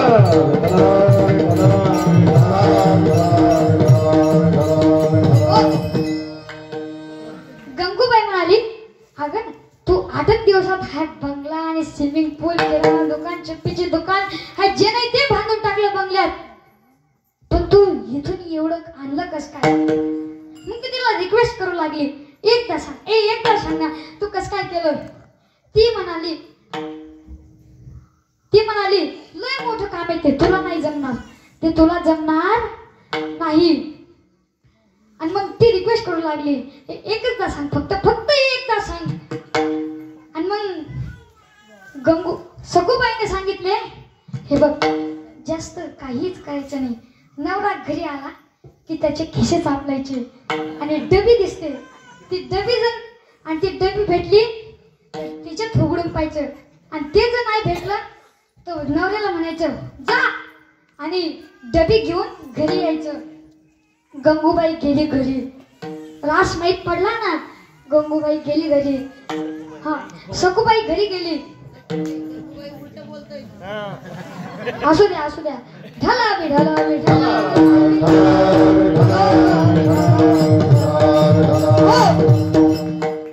माझ्याकडून काही अपराध झाला असेल तर ते मलाच वापस करा. जे काय असेल ते माझं गुरुजींचं आहे, पण माझ्याकडून चुकी झाली असेल ते मला माफ करा. विठाला विठाला विठाला विठाला. आणि मग गंगूबाई घरी गेली. हा, सगूबाई घरी गेली आणि आपल्या नवऱ्याचा खिसा पाहिला. नवऱ्याच्या खिशात काहीच नव्हतं. म्हणून नवऱ्याला म्हणाली, का रे कारट्या, हा दिवसभर काय तिकडे दारू पीत फिरतो? ह्या बाईने चप्पल उचलली, त्याच्या तडक्यात काळ्या दिशेने आणली. जा म्हणे, तू मला डबी आणून दाखवायची म्हणे. डबी आणल्याशिवाय जर घरी आला तुझा विचार नाही करणार म्हणे मी. आता तो बिचारा माणूस महाराज तो गेला जंगलात, सर्व जंगल हिंडला. मग त्याने देवाची उपासना केली. झाडाचे पानं खाऊन बिचारायला खायला जेवणही नव्हतं. झाडाचे पानं खाऊन त्यांनी हे केलं. नदीतलं पाणी पिलं. कशातलं? नदीतलं. आणि भगवंताची उपासना करायचं, नदीतलं पान खायचे आणि नदीतलं पाणी प्यायचं. पान खायचं, भगवंताची उपासना करायची आणि नदीतलं पाणी प्यायचं. असं कितीक त्याने 1 महिने केले महाराज. आणि मग त्याला भगवान प्रसन्न झाला. भगवान म्हणाला, का रे तू माझी भक्ती केलीस, सांग मी प्रसन्न झालो आहे. तर तुला मी प्रसन्न झालो आहे, मग तुला काय पाहिजे आहे? तेव्हा तो म्हणाला, देवा मला फक्त डबी पाहिजे होती.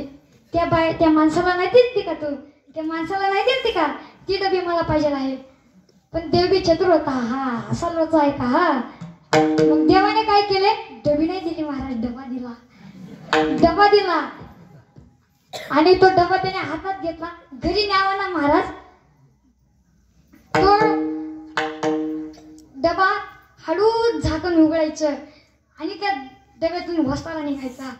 आणि तो वस्ताला जय हरी म्हटला, जय हरी, ओम नमः शिवाय, जय हरी, सन सन सन दना पिरे तरला दरे आखी चपी चमन गोटा करून टाकायचा. त्या गोट्याचं वस्त्राचं तसं महत्व होतं. आणि मग त्याची ठाडकीची डायरेक्ट चमन गोटा करून टाकला. अरे म्हणे, हे देव, या गोट्याचं असं महत्व आहे का? बरोबर, असंच पाहिजे. मी माणूस आहे, मला तर काही होणार नाही, पण तिचं काय होईल? ती लय लोभी आहे. आता हा गेला घरी, हा खूप आनंदात गेला घरी आणि तिच्याजवळ डबा दिला महाराज. हा, सखूबाई जवळ डबा दिला आणि तिने अख्खं गाव भरून आणलं.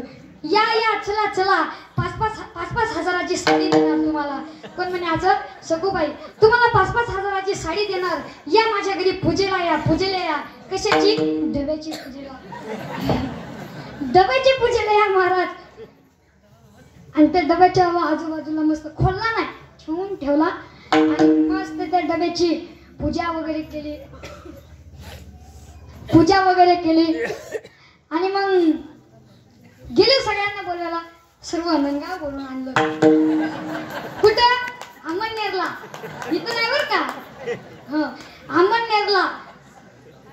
आणि पूजा करायला. मग पूजा वगैरे झाली. थोडं भजन करा. विठाला विठाला विठाला.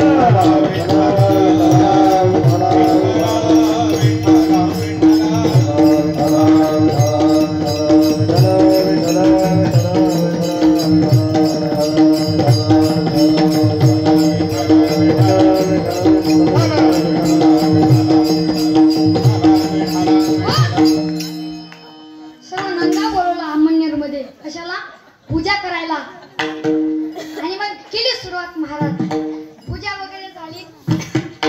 सर्व नंदा अमळनेर मध्ये बोलवलं होतं म्हटल्यावर काहीच विषय नाही. आणि महाराज त्या डब्याची पूजा केली. पण डब्याची पूजा झाली आणि मग त्या सखूबाईने काय केलं? डबा उघडला. त्या डब्यातला वस्तारा निघाला बाहेर. जय ओम नमः शिवाय, हरी ओम नमः शिवाय. सनन पिरिरी तररा. एका फटक्यात सगळ्यांच्या चप्प्या डायले. महाराज एका फटक्यात सगळ्यांच्या चप्प्या करून टाकला. आता मग उर्मिला म्हणू लागली आपल्या मैत्रिणीला, अगं हे काय झालं? आपला चिमण गोटा एक मधून डायरेक्ट धन धन धन धन सगळ्यांची चप्पी करून टाकले. तेवढ्यात गंगूबाई कोणाला म्हणू लागली? तिच्या मैत्रिणीला. सखूबाई कोणाला म्हणू लागली? तिच्या मैत्रिणीला. गंगूबाई, अगं हे काय झालं? अवघड झालं. अवघड झालं महाराज. देव प्रसन्न झाला. सांगायचे तात्पर्य एवढंच आहे. देव प्रसन्न झाला तर काय मागावं? आपल्या मनाने मागितलं बरं. काय बी का? डबी द्या, हे द्या, ते द्या, गाडी द्या, निश्चित द्या, हे असं मागितलं पाहिजे का? पण संतांचं मागणं असं होतं का? नाही. संतांचं मागणं कसं आहे सांगतो. लक्ष द्या माझ्याकडं. तुम्हाला प्रश्न विचारणार आहे. विठाला विठाला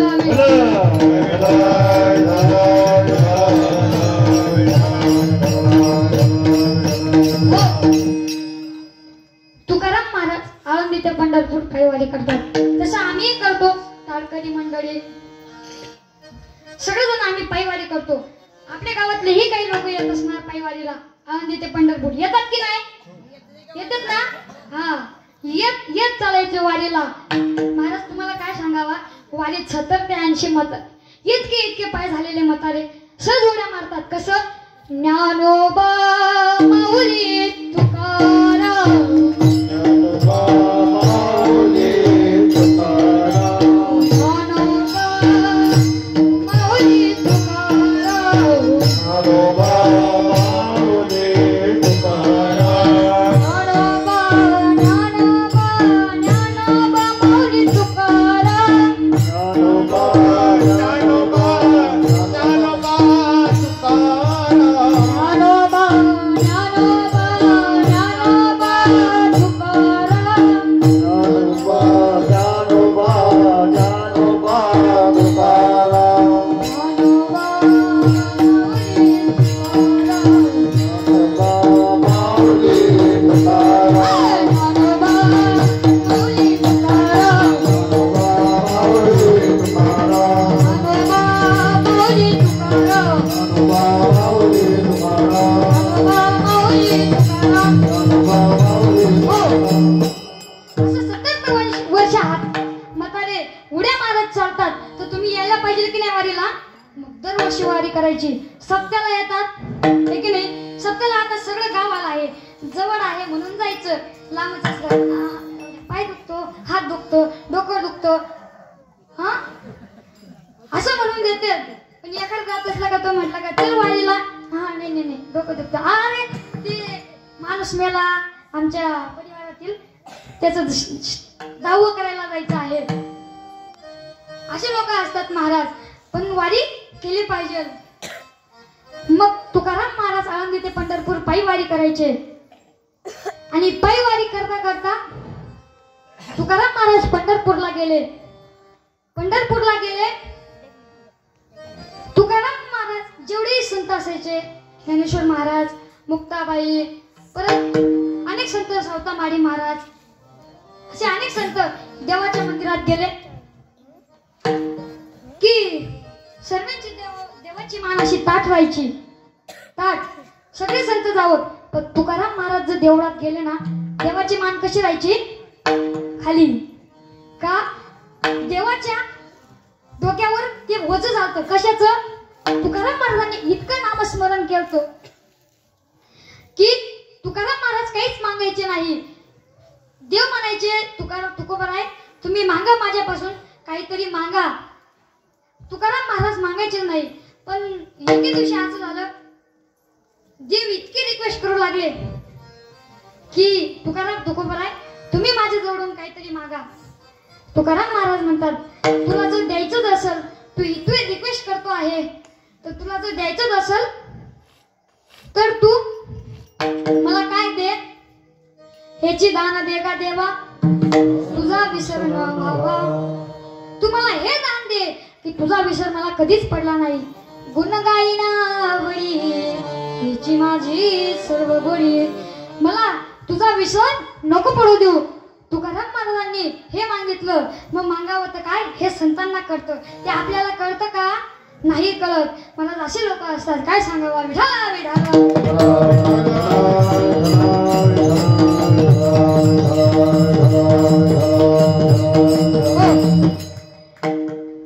एका माणसाला थोडी संतान होते. मग त्याचे लग्नाला खूपच वर्ष झाले, पण त्याला पोरगाच होत नव्हता महाराज. मग त्याची पत्नी दुखी असायची, पण तो माणूस हुशार होता. त्याने काय केले?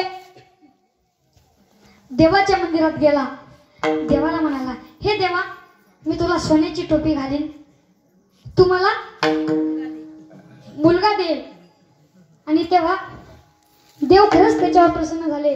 त्याची पत्नीला खरंच दिवस गेले महाराज, आणि त्याला मुलगा झालं. पण त्याची पत्नी म्हणाले, अरे तुम्ही देवाला नवस केला होता, तो पूर्ण करा. कोणाला म्हणाली? त्याची पत्नी त्याला म्हणाली, अहो तुम्ही देवाला नवस केला होता, तो पूर्ण करा. तर तो माणूस पण हुशार होता महाराज. त्याने काय केले?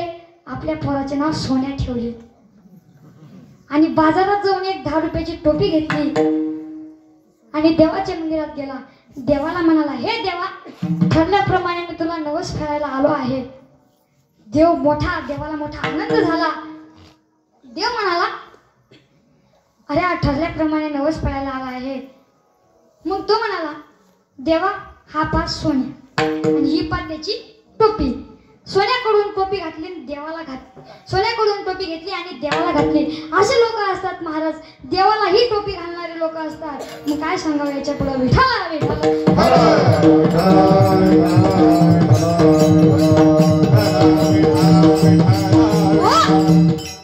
सांगायचे तात्पर्य एवढेच आहे की काय मागावा ते आपल्याला कळत नाही. पण आपलं मागणं असं आहे, पण संतांचं मागणं असं आहे का? नाही. संत म्हणतात, आपल्या चित्तात देवाला स्थिर केलं की मग हरी आला हाता मग एकदा की हरी हातात आला की आपल्याला भयही राहत नाही आणि चिंताही राहत नाही. उजळले भाग्य आता, अवघी चिंता वारली, किंवा मागे पुढे उभा राहे सांभाळिता, आले या गादा निवारा या. मग आपल्याला भयही राहत नाही आणि चिंताही राहत नाही. भयही राहत नाही आणि चिंताही राहत नाही. मग विठाला विठाला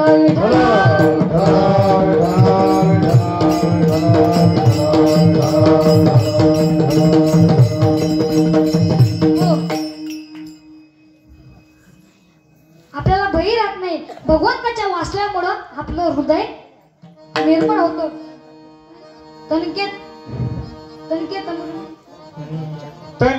तंबुरे में कहते बोले में दो सासों के तार बोले जय सिया राम राम जय राधे श्याम जय सिया राम राम जय राधे श्याम के तमुरे मेरो कनक के तमुरे में तो सासु की तार बोली जय सिया राम राम जय सिया राम जय सिया राम राम जय सिया राम. आपलं हृदय पवित्र झालं की आपल्या चित्तात भगवंत वास करतो.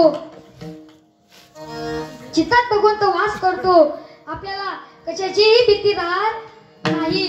तेच तुकाराम महाराज अभंगाच्या द्वितीय चरणात सांगतात. वसु न सके पाप वसु न सके पाप वसु न सके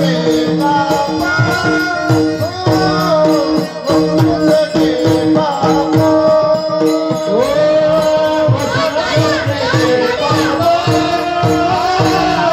वसु न सके पाप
आता आपण तिसरं चरण पाहू. 2 चरण आपण सोडवले कसे तरी आपण आणले. आता 2 चरण. आता आपण तिसरं चरण सोडवू बर का. थोडं भजन करा मग. विठ्ठल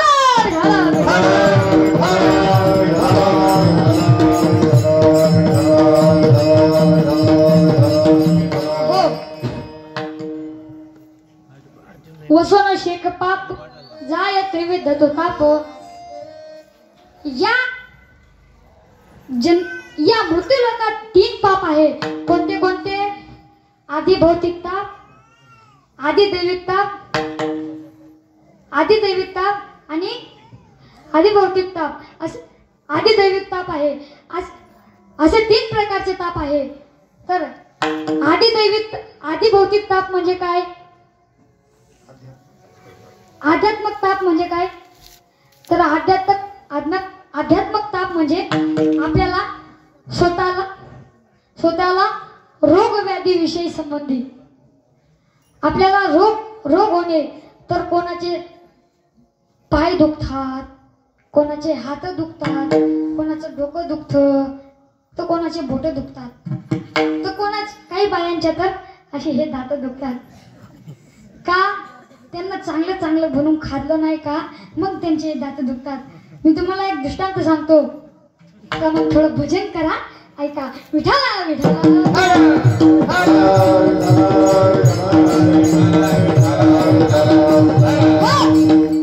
बोर नाही होत ना? हा बोर नाही होत ना? मला सांगा तसं. आपला टाइम झालाय पण आपल्याला चालू द्यायचंय, कारण आज पहिला दिवस आहे, हे की नाही?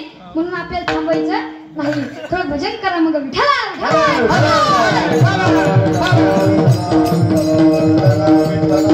हो. काही काही बायांचे दातच दुखतात महाराज. महाराज एका बाईचे दात दुखायचे. तिला चुटूर बुटूर खाल्लं नाही का तिचे दातच दुखायचे. काय सांगावा महाराज. तो माणूस काय म्हणायचा की माझी पत्नी म्हणजे हाय हाय हाय हाय हाय तिचं डायरेक्ट माझी पत्नी म्हणजे सगळ्यात महान. त्याच्या पत्नीला असं समजायचं. त्याचा मित्र म्हणाला अरे ऐक रे तुझी पत्नी काहीच नाही रे. जगात किती पतिव्रता स्त्री आहेत तू तर काहीच नाही. तो म्हणायचा माझी पत्नी म्हणजे हा. अरे ऐक रे तुझी पत्नी काही चांगली नाही रे. तुझी पत्नी तुला बघायची का कशी आहे. मग महाराज याने त्याला साधू महाराजांजवळ नेले. साधू महाराजांजवळून त्याने काय शिकली. श्वास बंद पण आपला श्वास चालू ही विद्या शिकवली. आणि मग त्याने गुरुजींकडून दीक्षा घेतली आणि तो घरी गेला. व शिक्के आपल्या घरी शिक्का असतं बघा भांडी ठेवायचं आणि त्याला वरती असे तिथं तेलाची बदी टांगली असते. परत तिकडचं लबं असतो की नाही. आणि तो त्याच्या जवळच जाऊन झोपला कारण त्याला माहित होतं. त्याच्या जवळच जाऊन झोपला. त्याला त्याने विद्या शिकली होती. त्याने गुरुजींकडून दीक्षा घेतली होती. महाराज आणि हात त्या शिक्याच्या खाली जाऊन झोपला आणि त्याची पत्नी आली. पण आहे का नाही. आता कोण नाही. पाहून घेतलं मग घरात गेले. महाराज असं असतं दोघांचे एकमेकावर विश्वास नसतो. सासू बाहेर गेली की सून काही बनवून खाते. सून बाहेर गेली की सासू काही बनवून खाते. बघा तुम्हाला एक दृष्टांत सांगतो. आता आठवलं विषय मागे विषय निघला तर तुम्हाला सांगूनच टाकतो. विठाला विठाला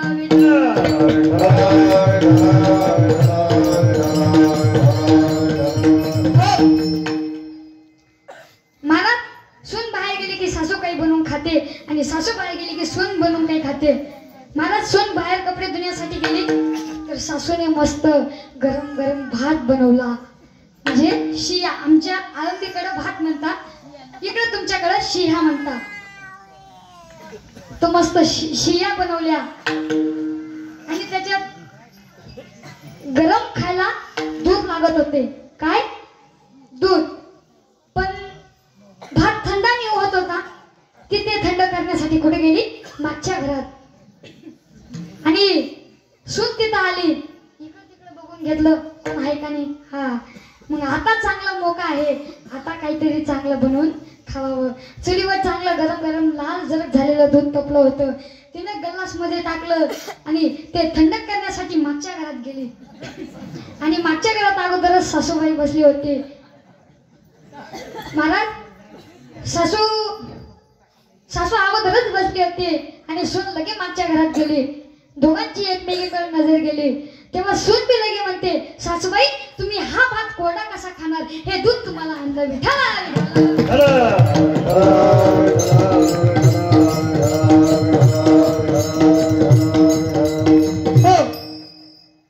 मग तो किचन वाट्या खाली झोपला आणि त्याची पत्नी पाहून घेतलं कोण आहे कोण नाही. मग मस्त बनवला मसाले भात आणि त्याच्यासोबत खायला वरून भज्या. आणि मग बायांचं कसं दात दुखतात म्हणून त्याच्यावरून तेल लागते महाराज खायला. तर तेल का तर त्या शिक्याखाली तो माणूस झोपला होता. बाहेर जाऊन बघून घेतलं. दरवाजाला कडी लावून घेतली आणि आतमध्ये आला. दरवाजाला कडी लावून गेली आणि आतमध्ये आली. पाहून घेतलं कोण आहे कोण नाही. मस्त महाराज गरम गरम खिचडी टाकली. भज्या टाकल्या आणि महाराज खिचडीवरून तेल टाकायचं राहून गेलं म्हणून तो त्या शिक्याखाली झोपला होता. त्या शिक्याच्या वरती तेलची केटली होती महाराज. आता हिने तेलची केटली काढायची तर ही त्याच्या छातीवर उभी राहिली आणि तिथून केटली काढली आणि मग त्याच्यात टाकली. परत कोणी बोलू नये म्हणून खिचडीमध्ये तेल वगैरे टाकून वापस खिचली त्याच्या छातीवर चढून तिथं ठेवली आणि मग तिने खायला सुरुवात केली. गोबर खाऊन घेतलं. आता हा मेला आहे तर आपल्याला 4 दिवस रडायचंच आहे, पण खाऊन घेतलेलं बरं, आपल्याला 4 दिवस खायला भेटणार नाही. तिने खाऊन घेतलं महाराज, आणि मग खाऊन घेतलं आणि मग तिने कोखाट केला. धनी तुम्ही मला सोडून कस काय गेले ना, मग तुम्ही का आले, मग तुम्ही खूप मला प्रेम द्यायचे ना, मग का गेले तुम्ही. तिने असं कोखाट करायला सुरुवात केली. लगेच गलीतले लोक आले, गलीतल्या लोकांनी पाहिलं काय झालं काय नाही, मग लगेच त्याला आंघोळीला बाहेर काढलं. मग ती निस्ता वरच्या वरती कोपाट करू लागली. धनी तुम्ही का गेले नाजी, तुम्ही मला सोडून का गेले नाजी. ती सारखा असा कोकाट करू लागली. मग त्याची आंघोळ वगैरे झाली, त्याला झोपवला. मग तो बी म्हणाला उन्ही उन्ही खिचडी मध्ये लेवनाजी, उन्ही उन्ही खिचडी मध्ये लेवनाजी, भज्या खावनाजी. ती म्हणाली बापरे हा तर मेला नाहीये, हा तर जिवंत आहे. असे लोक असतात महाराज. काही काही लोकांचे असे दात दुखतात म्हणून चटरून बटरून खाऊ वाटतं. बाहेरचा मोका करून घेतला का हा धनाधन चालूच देतात. विठ्ठला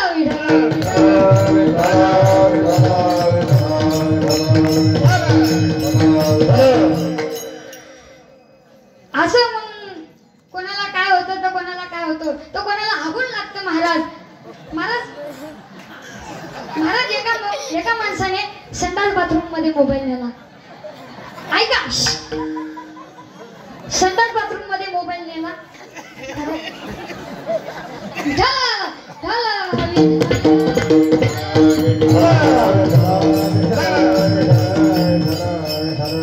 थांबा, काही माणसांना मोबाईलचा रोग असतो. महाराज एक माणूस रस्त्याने चालला होता, तर घर आलं ना, आपल्या घरात घुसाव ना, तर दुसऱ्याच्या घरात घुसला. दुसऱ्याच्या घरात घुसला कसा, मोबाईल पाहत पाहत. असा कसा कसा बोला, मोबाईल पाहत मोबाईल पाहत पाहत शेजाऱ्याच्या घरात घुसला. घुसला तर घुसला, मोबाईल पाहत पाहत घुसला. आणि त्या घरातली बाई पण मोबाईलच पाहत होती. आणि तिला काय वाटलं की आला आपला नवरा. तिने मस्त, ती पण मोबाईल पाहत होती. तिने बी चहा बनवला. कसा, मोबाईल पाहत पाहत, मोबाईल पाहत पाहत चहा बनवला. आणि बायकांचा एक स्वभाव आहे महाराज, तुम्हाला मान्यच करावं लागल. आपल्या घरी पाहुणे आले का त्यांना चहा देणार, आणि त्यांना चहा दिला की स्वतः पुरती बी काढून ठेवतील. मग त्याच्यात मस्त कढी, त्याच्यासोबत खायला बिस्किट. हा तुम्हाला मान्यच करावं लागेल, हाय की नाही, हाय की नाही. हा मान्यच करावं लागेल, तो मान्य करायचा मान्य. आणि मग तिने त्यालाही चहा दिला, आणि तोही मोबाईल पाहत पाहत दिला. आणि तीही तिथं बसली आणि चहा प्यायला सुरुवात केली. आणि तेवढा तिचा खरा पती आला. हा खरा पती आला. आणि मग दोघांची एकमेकांकडे नजर गेली. हा डुप्लिकेट, याची त्याच्याकडे नजर गेली. आणि तो म्हणाला हा डुप्लिकेट कुठून आणला येणे आता. मग तो म्हणाला आय एम सॉरी, तुमच्या घरात चुकून मी आलो, निघून गेला. महाराज असे लोक असतात. विठाला विठाला काही माणसांना मोबाईलचा रोग असतो. तो कोणाला हागून लागले. आपला इथे चालू होता, दृष्टांतामध्ये दृष्टांत निघाला तर सांगून टाकला. एका माणसाने संडास बाथरूम मध्ये मोबाईल नेला. आता मला सांगा महाराज, नेला तर नेला, चेन तर भोगळावं ना, अख्ख्या बुटात पाणी गेलं. आणि मग तो फोन मधला माणूस म्हणू लागला हॅलो हॅलो, चार्जिंग नाही की काय, हॅलो हॅलो, रेंज नाही की काय, हॅलो हॅलो, बॅलन्स नाही की काय. असं करू लागला महाराज. त्याला काय माहिती याचा काय कार्यक्रम चालला आहे. तो सारखा संडास मध्ये ओ ओ, पण त्याला काय माहिती याचा काय कार्यक्रम चालला आहे. पण संडास बाथरूम मधून जोरदार आवाज आला. तेव्हा त्याला कळालं की याचा काय कार्यक्रम चालला आहे. विठाला विठाला विठाला.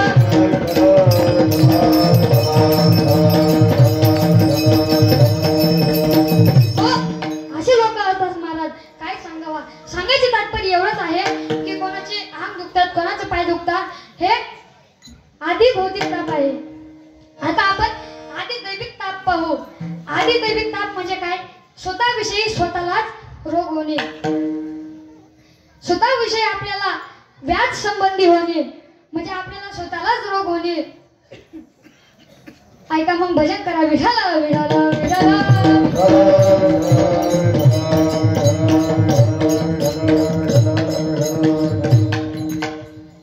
आधी दैविकता म्हणजे तर स्वतःविषयी स्वतःलाच रोग होणे. तर कसं ऐका, एका माणसाचं लग्न झालं, कसं तरी झालं, पोटी संतान होते म्हणून मुलगा झाला, तोही बेवळा निघाला आणि लग्न होत नव्हतं, कसं तरी लग्न झालं आणि मग लग्न झालं त्यांचं आणि मग मुलगा झाला. विठाला विठाला विठाला.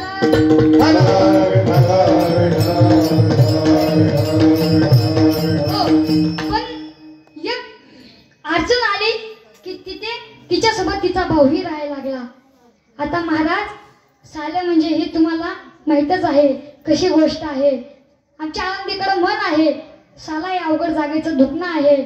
तिचा भाऊही तिच्यासोबत राहायला लागला आणि त्याला सांगितले तू वाड्यामधून पावडी आण. त्याने गावडी वाहून आणली. असे लोक असतात महाराज, काय सांगावा. विठाला विठाला विठाला विठाला. म्हणजे स्वतःविषयी स्वतःला संबंधी त्रास करून घेणे. आता आपण सांगायचे तात्पर्य एवढेच आहे की आपल्याकडूनच आपल्याला त्रास होतो. असे आधी दैविक ताप आहे. आता आपण आधी भौतिक ताप पाहू. आधी भौतिक ताप म्हणजे वीज पडणे, भूकंप होणे, शॉर्ट सर्किट होणे, या आधी भौतिक ताप आहे. महाराज कोणाचे पीक सडतात, देवाने पाणी पाडलं नाही तर दुष्काळ पडतो. पण पाणी पाडला तरी सगळं शेत सडून जातं.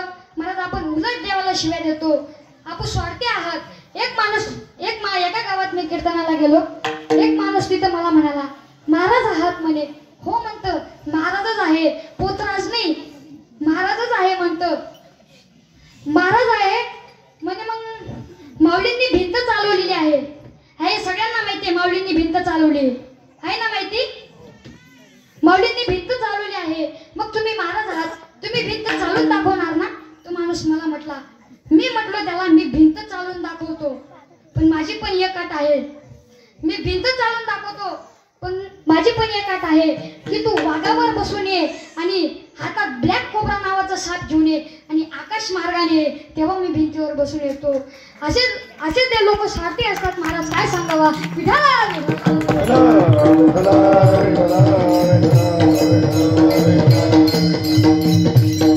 हो, असे तीन ताप आहे. वसन शेक पाप जाय त्रिविध तो ताप. आता आपण शेवटचं चरण पाहू. तुका म्हणे माया होय दाशी लागे पाया. म्हणजे आपल्या सर्वांना ह्या मायाने ग्रासलेला आहे. कसं आपल्या ताब्यात असं ताणून धरलं आहे. या मायाने आपल्याला ताणून धरलं आहे. मी तुम्हाला उदाहरण देतो. विठाला विठाला विठाला.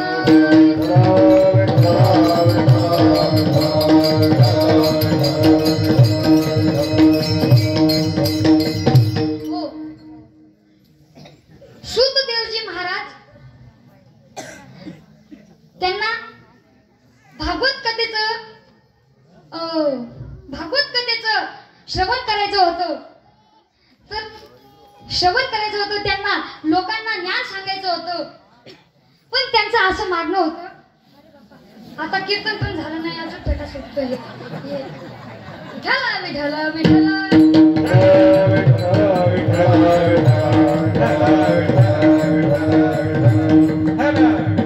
हो, सुतदेवजी व्यासनारायणच्या पत्नीच्या गर्भात जाऊन लपून राहिले की हे आपण जे आहेत धन दौलत हे काय आहे, माया आहे आणि या मायाने मला ग्रासलं नाही पाहिजे. म्हणून सुतदेवजी व्यासनारायणच्या पत्नीच्या गर्भात जाऊन लपले आणि त्यांना 12 वर्ष ते व्यासनारायणच्या पत्नीच्या गर्भात राहिले. मग व्यासनारायण म्हणायचे, हे पुत्रा तू बाहेर ये, तू बाहेर ये. मग तेव्हा आतमधला पुत्र म्हणाला की तुम्ही मला मायेने ग्रासलं नाही पाहिजे, मला मायेने ग्रासलं नाही पाहिजे, कारण तुम्ही मला पुत्राचं नातं लावत आहेत, पुत्राचं नातं लावत आहेत, हे चुकीचं आहे. तुम्ही मला ते नातं लावू नका, मला मायेने ग्रासलेलं आहे. तेव्हा व्यासनारायण म्हणाले, हे पुत्र तू बाहेर ये, हे पुत्र तू असे रिक्वेस्ट करू लागले.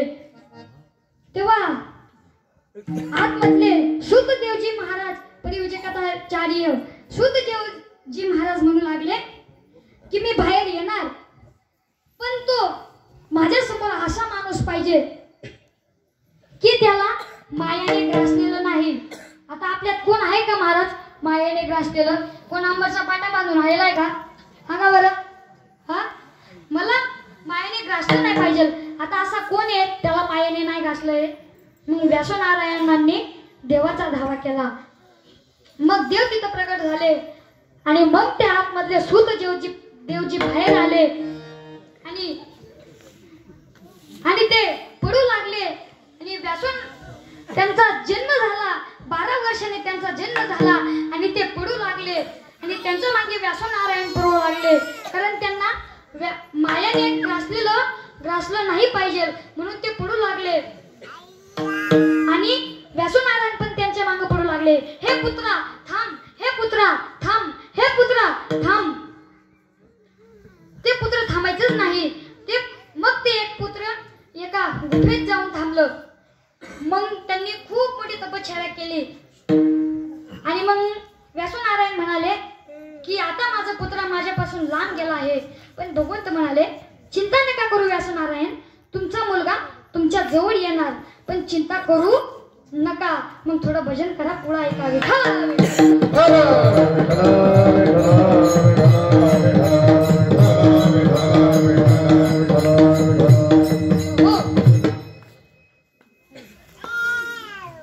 मग